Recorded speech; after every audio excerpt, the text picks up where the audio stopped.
Assalamu alaikum.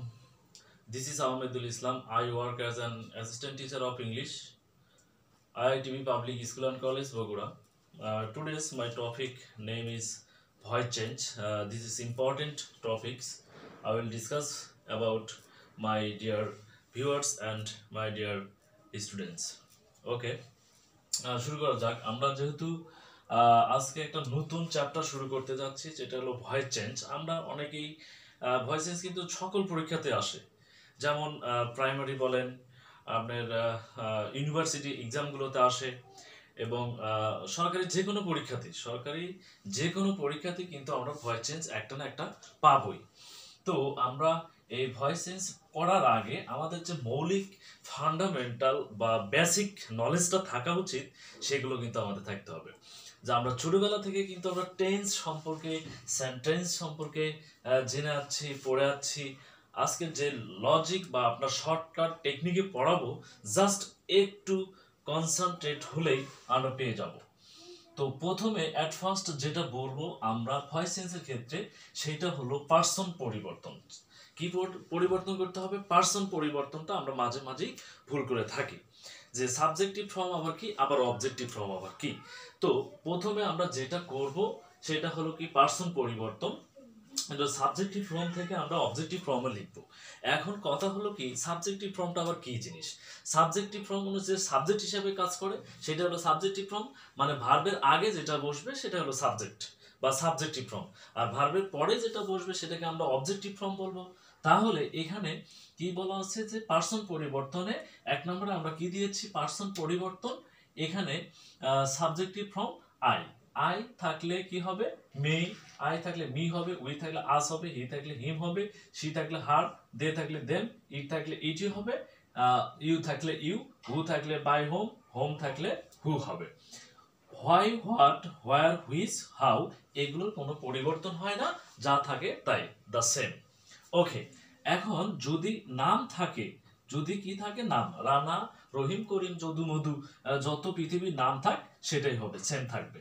ওকে তাহলে আমরা কিন্তু বুঝে গেলাম সাবজেক্টিভ ফর্ম কি জিনিস আর অবজেক্টিভ ফর্ম কি জিনিস আমরা কিন্তু অ্যাট এ গ্লান্সেই আন্ডারস্ট্যান্ড বুঝতে পারলাম তো এখন আমরা যেটা করব কিছু কিছু জিনিস আমাদের বোকা বানানোর জন্য অনেক সময় অনেকেই দিয়ে থাকে যে I have a cow I had a cow he had a cow তাই না মানে রহিম রিজেম্বলস হিজ ফাদার তাকে দেখতে তার বাবার মতো তাকে দেখতে তার মায়ের মতো এগুলো যদি হয় বা আই এম এ স্টুডেন্ট হ্যাঁ এগুলো যদি হয় আসলে কিন্তু আমরা ভয়েস চেঞ্জ করতে পারি না তবে এগুলোর মধ্যে আই এম স্টুডেন্ট করা যায় যেমন I am suppose two be a student এরকম ভাবে আমরা করতে পারি বাট ওইটা আসলে ফর্মুলার মধ্যে পড়বে না তো আমরা যেটা করব সেটা হলো কি যে had hold become resemble fit extra এইগুলো সেন্টেন্সের কি হয় না সাধারণত এগুলো যে সেন্টেন্সের মধ্যে থাকবে সেই সেন্টেন্সটা প্যাসিভ ভয়েস হয় না আমরা তো জানি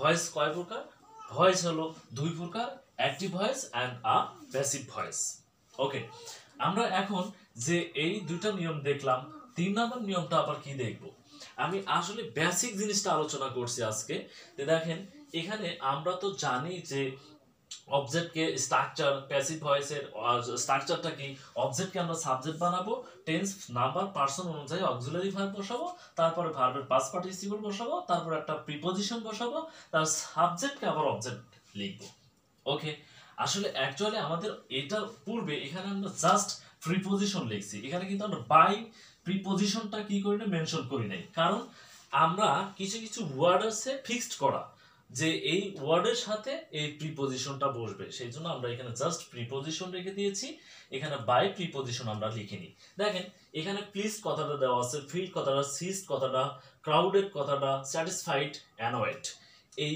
every word take with preposition কি নিবে এটা যদি ব্যক্তি বোঝায় তাহলে কি প্লিজড ফিল্ড সিস্ট ক্রাউডেড স্যাটিসফাইড অ্যানয়েড এটা যদি ব্যক্তির সাথে করা হয় আমি করিমের উপরে স্যাটিসফাইড আমি করিমের উপরে রাগ করেছি এরকম যদি হয় তাহলে আমরা কি করব উইথ প্রিপজিশন ইউজ করব তাহলে কিন্তু আমরা এখানে এই জন্যই বাই প্রিপজিশন লিখিনি ওকে আমরা এই স্টেপে দিয়েছি যেমন দিয়েছি কি alarmed surprised vexed shocked annoyed pleased, astonished, এই যে এইগুলো শব্দের শেষে, এই ভার্বগুলোর শেষে আমরা অ্যাট প্রিপজিশন ইউজ করেছি। এইটা যদি ব্যক্তির ক্ষেত্রে হয় তাহলে আমরা অ্যাট প্রিপজিশন ইউজ করতে পারি। ওকে, নেক্সট যে কন্টেইনড, হ্যাঁ কন্টেইনড, ইম্বডিড, ইন্টারেস্ট।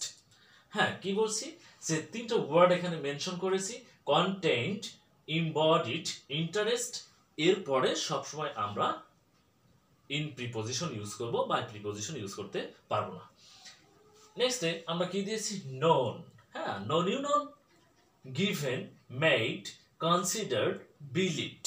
ওকে, এই যে পাঁচটা ওয়ার্ড আমরা, পাঁচটা ভার্ব আমরা উল্লেখ করেছি, যে known, given, made, considered, believed, এই ভার্বগুলোর পরে আমরা অলওয়েজ টু প্রিপজিশন বসাবো।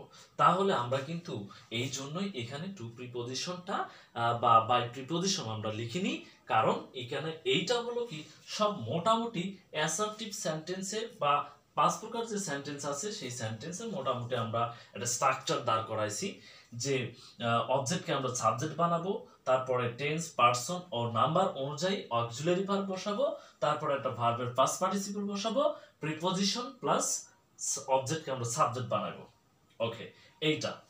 আর একটা কথা বলেই রাখি যে এই ভয়েস সেন্সের ক্ষেত্রে কি হবে, অলওয়েজ সব কিছু পরিবর্তন হলেও একটা জিনিস সব সময় ঠিক থাকবে, সেটা হলো কি ভার্বের পাস্ট পার্টিসিপল। এটা খুবই মনোযোগ দিয়ে দেখতে হবে যে ভয়েস সেন্সের সময় কি থাকবে, একটা জিনিস সব সময় পাস্ট পার্টিসিপল সব সময় থাকবে, এটা কোনো চেঞ্জ হবে না, সব সময় ভার্বের পাস্ট পার্টিসিপল ও প্যাসিভ ভয়েসের ক্ষেত্রে। হ্যাঁ, আমরা এখন একটা জিনিস আমরা এইটা দিয়ে মডাল ভার্বের ক্ষেত্রে কি করেছি, মডাল ভার্বের ক্ষেত্রে আমরা যেটাই পাবো, যেমন উইল পাইলে উইল বি, শ্যাল পাইলে শ্যাল বি, ক্যান পাইলে ক্যান বি, কুড পাইলে কুড বি, মে পাইলে মে বি, মাইট পাইলে মাইট বি, উড পাইলে উড বি, শুড পাইলে should be, must must be, ought to থাকলে কি হবে, ought to be, used to থাকলে used to be, going to থাকলে গোয়িং টু বি। ওকে, যদি আমরা শব্দমতো গোয়িং টু পাই, এরকম যদি পাই গোয়িং টু, তাহলে আমরা কি করব, গোয়িং টু বি করব। ওকে, তাহলে আমরা যে আলোচনাটা করলাম এটা ছিল আজকের আলোচনা, যে মডাল ভার্বের সাথে খালি বি যোগ করতে হয়। এখন দেখেন আমরা যেটা করি অ্যাক্টিভ ভয়েস, আমরা যদি এরকম করি ভয়েস, ভয়েসকে আমরা কি দুই প্রকার করতে পারি, একটা হলো কি অ্যাক্টিভ ভয়েস, হ্যাঁ অ্যাক্টিভ ভয়েস, আর একটা হলো কি প্যাসিভ ভয়েস। কি ভয়েস, প্যাসিভ ভয়েস। ওকে, প্যাসিভ ভয়েসটা হলো কি সাবজেক্ট নিষ্ক্রিয় থাকবে, এখানে কি সাবজেক্ট কি থাকে, নিষ্ক্রিয় থাকে, এখানে সাবজেক্ট কি থাকে, নিষ্ক্রিয় থাকে, এখানে সাবজেক্টটা কি থাকে, সক্রিয় থাকে, সাবজেক্টটা কি থাকে, সক্রিয় থাকে। তাহলে আমরা কিন্তু এটা কি করেছি, ভয়েসকে আমরা দুটো ভাগে ভাগ করেছি। আপনি যদি বলেন যে ভয়েসকে আরো ভাগ করা যাবে, হ্যাঁ, যে active voice, passive voice and a quasi voice, কোনো অসুবিধা নাই, আমরা ওইটাও করাবো নেক্সট। তো আমরা প্রাইমারিলি যেটা জানবো যে ভয়েস দুই প্রকার, একটা হলো কি active voice and a passive voice, আর যদি আমরা আরেকটা জানতে চাই তাহলে ওটাকে আমরা বলবো কোয়াসি প্যাসিভ ভয়েস। ওকে, তো আমি একটা উদাহরণ দিয়ে দেখাবো আমরা যে আসলে এই ভয়েস চেঞ্জ করতে যাই, যদি ভয়েস চেঞ্জ কিন্তু আসলে সেন্টেন্সের উপর ডিপেন্ডস, আমাদের সেন্টেন্স বা টেন্স জানতে হবে। যে এখানে একটা সেন্টেন্স লেখা আছে যে এটা কি, এটা হলো কি সাবজেক্ট, এটা কি, এটা হলো ভার্ব, এটা হলো কি অবজেক্ট। হ্যাঁ, এখন যদি বলা হয় হি ইজ আ স্টুডেন্ট, হ্যাঁ স্টুডেন্ট, এখন দেখেন এটা সাবজেক্ট, এটা ভার্ব, এটা কি সাবজেক্ট, এটা হলো ভার্ব, এটা হলো ডিটারমিনার, এটা হলো কি কমপ্লিমেন্ট, হ্যাঁ কমপ্লিমেন্ট। ওকে, এখন দেখেন এই সেন্টেন্সের কিন্তু কোনো প্যাসিভ ভয়েস হবে না। কেন প্যাসিভ ভয়েস হবে না, এই সেন্টেন্সের অবজেক্ট নাই। ওকে, যদি কোনো সেন্টেন্সে একের অধিক অবজেক্ট থাকে সেইটার প্যাসিভ ভয়েস সম্ভব, সেটা করে প্যাসিভ ভয়েস করা যায়, কিন্তু যদি অবজেক্ট না থাকে সেটা কিন্তু প্যাসিভ ভয়েস করা যাবে না। তো আমরা হি ইজ আ স্টুডেন্ট এই সেন্টেন্সে কিন্তু প্যাসিভ হবে না, কারণ এই সেন্টেন্সের অবজেক্ট নাই। যে সেন্টেন্সের অবজেক্ট নাই সেই সেন্টেন্সের কোনো প্যাসিভ ভয়েস হবে না। ওকে, এখন আমরা যে একটা সেন্টেন্স লিখেছি অ্যাক্টিভ, এখানে অ্যাক্টিভ বলতে বোঝানো যাচ্ছে যে দেখেন এই কাজটা কে করছে। হ্যাঁ, আই ডু দ্য ওয়ার্ক, আমি কাজটা করি। কে করে? আমি। তাহলে এখানে কিন্তু কর্তা নিজে উপস্থিত আছে, কাজটা নিজে করতেছে। কে করে? সে করে।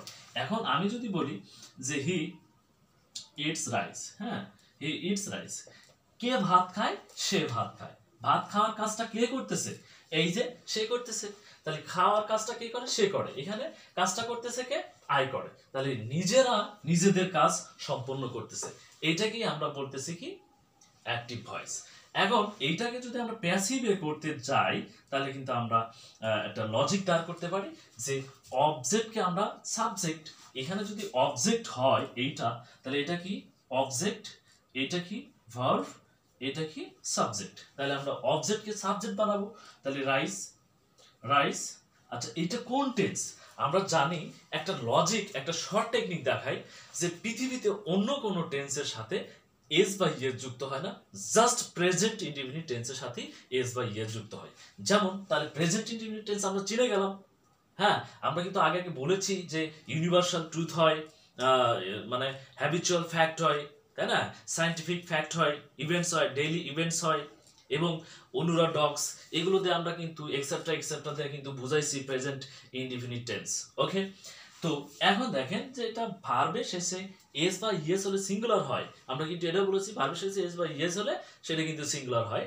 তাহলে অবশ্যই সাবজেক্টও সিঙ্গুলার। ওকে, তাহলে রাইস যখন, আর রাইসটা কি? অবজেক্ট, কিন্তু এইটা আনকাউন্টেবল নাউন। আমরা জানি আনকাউন্টেবল নাউন সবসময় সিঙ্গুলার ভার্ব নাই। তাহলে আমরা একটা রাইস ইজ টেন্স অনুযায়ী আমরা নিলাম। এখন এটা কোন টেন্স আমরা কিন্তু এটা নির্ণয় করতে পারছি, যেহেতু প্রেজেন্ট টেন্সের সাথে এস থাকে, তাহলে এটা present tense, present indefinite tense. আর প্রেজেন্ট ইনডিফিনিট টেন্স হলে আমরা কি করতে পারি? Am is are, am is are. Present indefinite tense হলে আমরা কি নিব? প্রেজেন্ট ইনডিফিনিট হলে আমরা এম ইজ আর থেকে নিব। আর হ্যাঁ, আমরা কখন এই যে সিঙ্গুলার, সিঙ্গুলার এবং আনকাউন্টেবল যদি হয় তাহলে আমরা কি নিব? ইজ নিব। এখন এই যে এটা third person singular, singular verb কখনোই যে ভার্বের সাথে এস আছে সেটাই হলো সিঙ্গুলার ভার্ব। তাহলে এখানে কি আছে? এস, এসটা হলো সিঙ্গুলার ভার্ব, আরটা হলো প্লুরাল ভার্ব, এমটা আয়ের সাথে হয়। তাহলে আমরা কি করব? রাইস ইজ, আমরা এখানে বলেছি যে অবজেক্টকে আমরা সাবজেক্ট বানাইছি, টেন্স নাম্বার পার্সন অনুযায়ী আমরা কি ভার্ব বসাইছি, অক্সিলারি ভার্ব বসাইলাম, তারপরে ভার্বের পাস্ট পার্টিসিপল, তাহলে ভার্বটা হলো মেইন ভার্ব, তাহলে ভার্বের পাস্ট পার্টিসিপল ইটেন। ওকে, এখন বলেছি প্রিপোজিশন বসাইতে হবে। প্রিপোজিশন কি? প্রিপোজিশন আমরা বাই বসাবো। তারপরে কি? সাবজেক্টকে আমরা অবজেক্ট বানাবো। কি বানাবো? সাবজেক্টকে আমরা অবজেক্ট। তো সাবজেক্ট হলো কি? এই যে আই, আই এর অবজেক্টিভ ফ্রম মি, তাহলে আমরা এখানে চলে গেলাম মি। ওকে, এইটা যদি আমরা প্যাসিভ করি, এটাকে যদি আমরা প্যাসিভ করি কিভাবে করতে পারি? তাহলে এই যে দ্য ওয়ার্ক, দ্য ওয়ার্ক কি? The work, the work it. দেখেন এটা এটা কি? এটা হলো অবজেক্ট ছিল, অবজেক্ট ছিল, এটাকে আমরা সাবজেক্ট বানাইলাম। এটা একটা কাজ, হ্যাঁ, কাজ গোনা যায় না, সেই জন্য এটা আনকাউন্টেবল। আর এখানে ভার্ব হলো ইট, আর এখানে ইজ অক্সিলারি ভার্ব নিয়ে আসলাম। এই যে টেন্স নাম্বার পার্সন অনুযায়ী আমরা অক্সিলারি ভার্ব, তারপর ভার্বের পাস্ট পার্টিসিপল ডু, ডিড, ডান, এখানে আমরা ডান করলাম। তারপরে আমরা একটা প্রিপজিশন বাই বসালাম, তারপরে এই কাজটা করেছে কি? সাবজেক্ট। এই সাবজেক্টকে আমরা অবজেক্ট বানাইলাম মি। ওকে, এই দেখেন ভার্বের পাস্ট পার্টিসিপল, এই যে ভার্বের পাস্ট পার্টিসিপল সব সময় চেঞ্জ একই থাকবে। এখানে বাই না হয়ে টু হতে পারতো, এখানে উইথ হতে পারতো, ইন হতে পারতো, অনেক কিছু হতে পারে। আমরা যদি এরকম ভাবে করতে পারি যে I know him, I know him, him, এইটা কিন্তু আমরা করতে পারি। তাহলে আমরা এটা করতে পারি কি? He is known, he is known to me. Okay, এই যে কি হয়েছে এখানে দেখেন যে এখানে কিন্তু আমরা বাই প্রিপজিশন ইউজ করিনি, বাই প্রিপজিশন ইউজ করিনি, কারণ আমাদের এখানে লজিকে দিয়েছিলাম কি যে নো, নো শব্দটার পরে সাধারণত কি বসে? টু প্রিপজিশন বসে। তাহলে আমরা আজকে এই পর্যন্তই থাক। যেহেতু আমরা প্রেজেন্ট ইনডিফিনিট টেন্সের ক্ষেত্রে আমরা কি করব? Just present indefinite tense, present indefinite tense যদি থাকে সেক্ষেত্রে আমরা কি করব? এম ইজ আর ব্যবহার করব। আবার ইন থাকলে কি হয়? বিং হয়। ইন থাকলে কি হয়? বিং হয়। ইং থাকলে বি হয়। কি বলছে সে আই অ্যাম ইটিং রাইট, হ্যাঁ আই এম ইটিং রাইট। তাহলে রাইস কি বলে, বলছে rice is being, rice is being eaten by me. এই যে ইন থাকলে বিং হয়, ইন থাকলে কি হয় বিং হয়, আর ইজ তো আমরা অক্সিলারি ভার্ব পেয়ে গেছি, অক্সিলারি ভার্ব বিং, ভার্বের ফার্স্ট পার্টিসিপল পেয়ে গেছি, প্রিপজিশন এই যে সাবজেক্টকে আমরা অবজেক্ট বানাচ্ছি, অবজেক্টকে আমরা সাবজেক্ট বানাচ্ছি। ইন থাকলে বিং হয়। যে কোনো সেন্টেন্সই আপনি যদি করেন যে ফার্স্ট কন্টিনিউয়াস টেন্স যে আই ওয়াজ ইটিং রাইস, হ্যাঁ তাও দিবেন তাহলে রাইস ওয়াজ বিং, মানে ইন থাকলেই বিং হবে। আমরা এরকম করতে পারি যে হ্যাভ থাকলে হ্যাভ বিন, হ্যাড থাকলে হ্যাড বিন, হ্যাঁ হ্যাজ থাকলে হ্যাড বিন ইটিসি। যদি আজকের ক্লাস আমার যদি ভালো লেগে থাকে অবশ্যই লাইক কমেন্ট শেয়ার করবেন। আল্লাহ হাফেজ, গুড বাই।